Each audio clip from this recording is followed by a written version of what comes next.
And as we wind up this portion of the broadcast, it has become traditional to see some action in the night sky.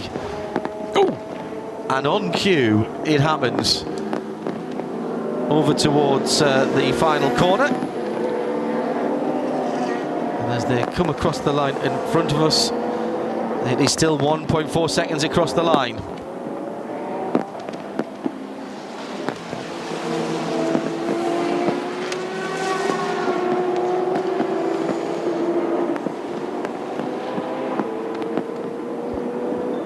So the tradition, what is now become traditional firework display in the air over turn 16. And there goes Rolf Anichken underneath, and he's pulled out a little more time. 2:05.771. Well, I hope you've enjoyed the coverage so far. Please refer to www.24hdubai.com for the rest of our transmission times with our television partners. But you can watch some streaming pictures there and listen to radiolemans.com, of course, for audio.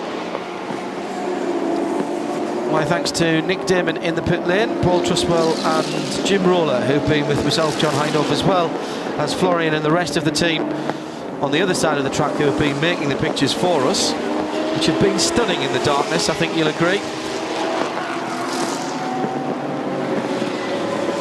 So a quick rundown of the top three then. The Stadler Motorsports Porsche leads by 2.332 seconds as we come to 18 hours to go from Dirk Muller in the Saudi Falklands BMW in second place, the 24 cars.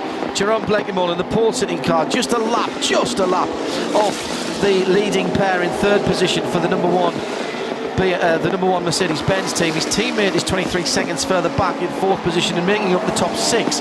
Mika Salo in the AF Corsa Ferrari.